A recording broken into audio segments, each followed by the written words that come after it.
Hello friends, దిమ్మ తిరిగే దెయ్యాల కథలు అనే సిరీస్కి స్వాగతం సుస్వాగతం. నాము ఒక సాఫ్ట్వేర్ కంపెనీలో ఉద్యోగం చేస్తున్నాడు. సాయంత్రం తన పని పూర్తి చేసుకుని ఆఫీస్కి తాళాలు వేసి వాచ్మెన్ రంగయ్య చేతికిచ్చి బైక్పై ఇంటికి బయలుదేరుతున్నాడు. సిటీ అంతా నిశిలో నిశ్శబ్దంగా ఉంది. దానికి తోడు అమావాస్య మరింత చీకటిని ఇచ్చింది. వాళ్ళ అమ్మమ్మ చెప్పిన మాటలు గుర్తుకు వచ్చాయి రాముకి. చిన్నప్పుడు ప్రతిరోజు ఇంటి బయట మంచం మీద పడుకుని వాళ్ళ అమ్మమ్మ చెప్పిన దెయ్యం కథలు వింటూ ఉండేవాడు రాము. అయితే అమావాస్య రోజు దెయ్యాలు తిరిగే రోజట.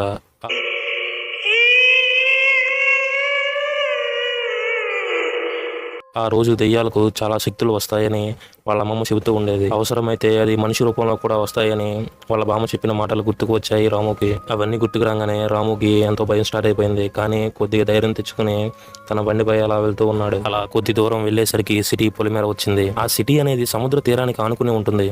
రాము ప్రశాంతమైన సముద్రంలో అలలు తీరాన్ని చేరి వాటిని హాయిగా చూస్తూ ముందుకు కదులుతున్నాడు. ఆ బీచ్కి ఒక పెద్ద చరిత్ర ఉంది. ఆ బీచ్కి ఎవరు రాత్రిపూట వెళ్లరు. ఎందుకంటే రాత్రిపూట చాలా మందిని అక్కడ చంపేశారు. మరియు అనుమానాస్పదంగా కూడా చాలా మంది చనిపోయారు. వీటికి కారణం అక్కడ ఉన్న దెయ్యాలే అని చాలా మంది చెబుతూ ఉంటారు. ఈ చావులు కూడా వరుసగా అమావాస్య రోజున మాత్రమే జరుగుతున్నాయి. ఇలా ఎందుకు జరుగుతుందో ఎవరు కనిపెట్టలేకపోయారు. అవన్నీ ఒక్కసారి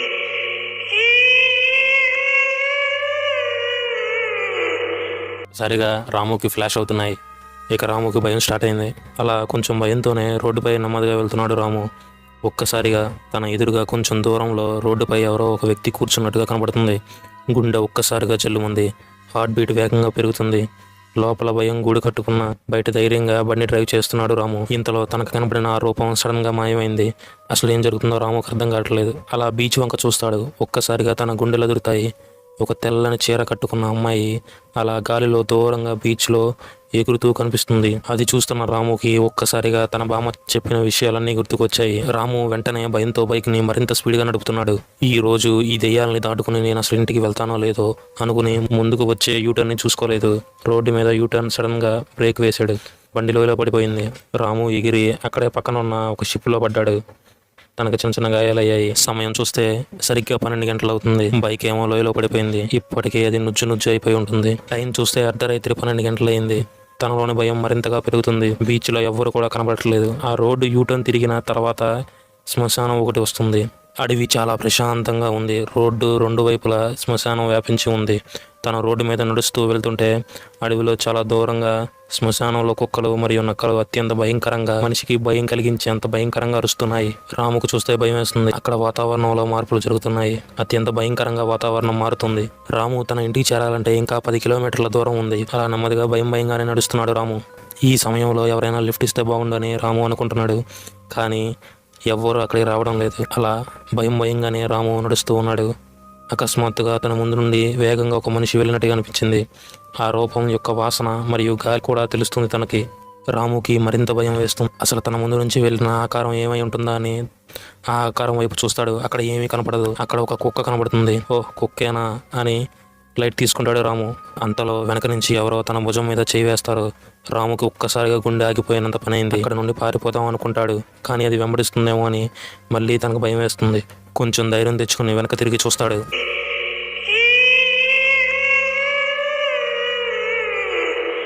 వెనక్కి తిరిగి చూస్తే అక్కడ ఒక అందమైన అమ్మాయి ఆగి ఉన్న స్కూటీ మీద కూర్చుని కనబడుతుంది.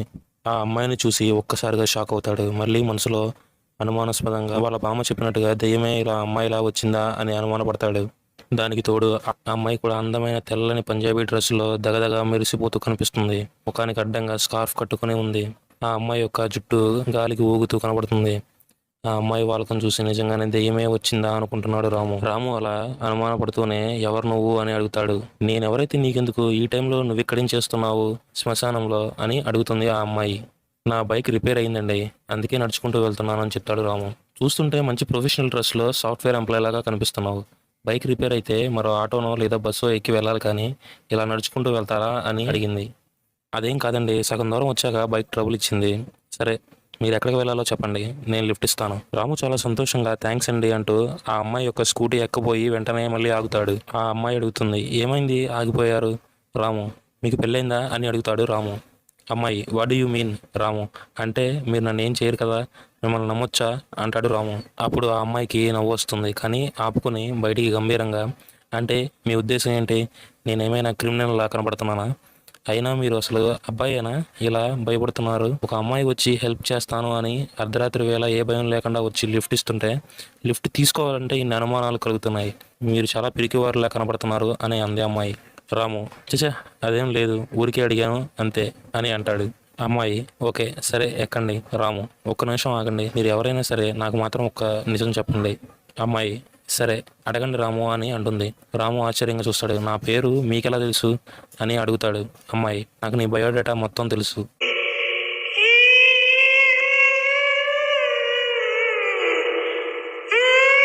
నువ్వు ఇన్ఫోసిస్లో పనిచేస్తున్నావు, ఆఫీస్ కంప్లీట్ చేసుకుని ఇప్పుడే వస్తున్నావు. రాము అవును, మీరు చెప్పినవన్నీ నిజాలే, కానీ ఇవన్నీ మీకెలా తెలుసు అని ఆశ్చర్యంగా అడుగుతాడు. అప్పుడు అమ్మాయి అవన్నీ నాకు వెన్నతో పెట్టిన విద్యలే, కానీ నువ్వు ఏమి అడగదలుచుకున్నావో అది చెప్పు అని అంటుంది. అప్పుడు రాము మీరు నిజంగా అమ్మాయేనా లేక దెయ్యమా? మా బామ్మ చెప్పారు అమావాస్యలో దెయ్యాలు ఆత్మలు అమ్మాయిలా మారి వస్తారని చెప్పింది అంటూ వణుకుతూ చెప్తాడు. ఆ మాట వినగానే అమ్మాయి బాగా నవ్వుతుంది. ఆ నవ్వుకి రాము భయపడతాడు. రాము మీరు నవ్వుతుంటే నిజంగా దెయ్యమే అనిపిస్తుంది. అమ్మాయి అవును అంటుంది. రాముకు ఒక్కసారి ఒళ్ళంతా షివరింగ్ అవుతూ చెమటలు పట్టేస్తాయి. ప్లీజ్ నన్నేం చేయకండి అంటూ బ్రతిమలాడతాడు రాము. అప్పుడు ఆ అమ్మాయి ఆపండి మీరు కాస్త, మీకు నేను దెయ్యంలా కనిపిస్తున్నానా? మీరు భలే హెల్ప్ చేయడానికి వస్తే అందరూ దేవతనో లేదో మదర్ తెరీసా అనో పొగుడతారు, కానీ మీరు ఈ టెక్నాలజీ యుగంలో ఉండి కూడా దెయ్యాలు భూతాలు అని భయపడుతున్నారు. నేనేం దెయ్యం కాను, మీరు ధైర్యంగా ఎక్కండి అని అంటుంది అమ్మాయి. ఆ అమ్మాయి మాటలు అయిపోగానే శ్మశానంలో కాలుతున్న శవం ఒక్కసారిగా పైకి లేస్తుంది. రాముకి మరింత భయం వేస్తుంది. దూరంగా కుక్కలు నక్కలు అరుస్తాయి. రాము అమ్మాయి వైపు చూస్తాడు. అమ్మాయి అయ్యో మీకు ఇంత కూడా బుర్ర లేదు. కాలే శవం లేవడానికి కారణం వాటి ఎముకల్లో ఉండే భాస్వరం అనడం వల్ల అలా ఎముకలు పైకి లేస్తాయి అంతే, అంతే తప్ప అది దెయ్యమో అదేం దెయ్యం కాదు. ఇంకా కుక్కలు నక్కలు అరిచినంత మాత్రాన దెయ్యం రాదని సర్ది చెప్తుంది. రాము కదలకుండా అలాగే ఉండిపోతాడు. అమ్మాయి మీకు లిఫ్ట్ కావాలా వద్దా, నేను వెళ్ళిపోతున్నాను అంటుంది. రాము వెంటనే స్కూటీ ఎక్కి కూర్చుంటాడు. వాళ్ళిద్దరూ కూడా శ్మశానం నుండి బయలుదేరతారు. ఆ కాసేపటికి రాము ఏమండి మీరేం చేస్తుంటారండి అని అడిగాడు.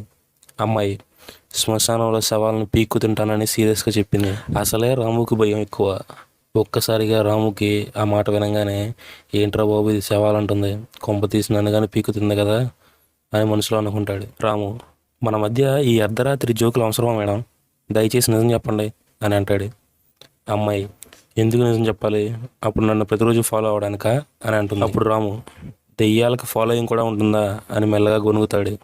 అమ్మాయి నాకు వినబడుతుంది మిస్టర్ అంటుంది. రాము వామ్ము దీనికి ఇంద్రునికి ఒళ్ళంతా కళ్ళు ఉన్నట్టు దీనికి ఒళ్ళంతా చెవులు ఉన్నాయి అనుకుంటా, మొత్తం వినబడిపోతుంది అని అనుకుంటాడు. అప్పుడు అమ్మాయి అవును నాకు ఒళ్ళంతా చెవులే ఉంటాయి, అవును నాకు ఒళ్ళంతా చెవులే ఉంటాయి, నువ్వు ఏది అనుకున్నా అది నాకు తెలుస్తుంది.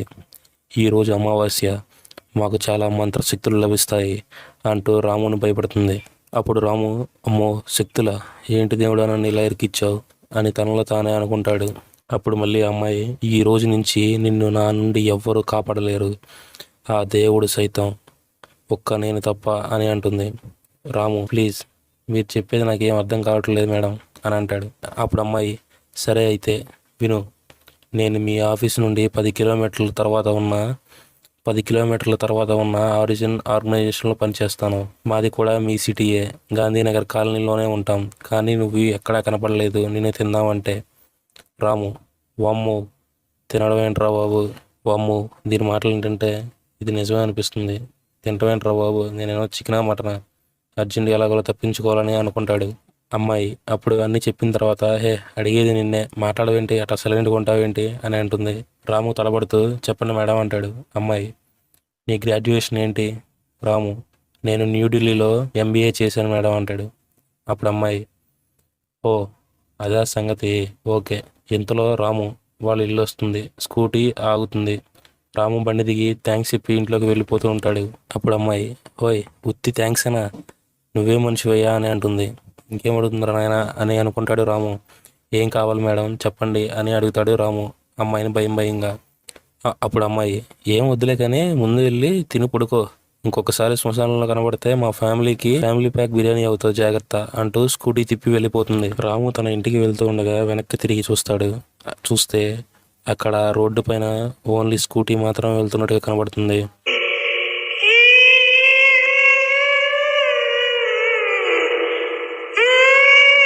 అమ్మాయి కనిపించదు. అప్పటికి అర్థం అవుతుంది రాముకి తన దింపడానికి వచ్చింది దెయ్యమేనని. వెనక్కి తిరిగి చూడకుండా ఇంట్లోకి వెళ్ళిపోతాడు రాము. మీకు ఈ స్టోరీ నచ్చినట్లయితే ఒక లైక్ చేసి షేర్ చేయండి. నేను తర్వాత పెట్టబోయే స్టోరీస్ని మీరు మిస్ అవ్వకుండా చూడాలంటే మన ఛానల్ని సబ్స్క్రైబ్ చేసుకుని పక్కనున్న బెల్ ఐకాన్ని యాక్టివేట్ చేసుకోండి. దానివల్ల నేను వీడియో పెట్టిన వెంటనే మీకు నోటిఫికేషన్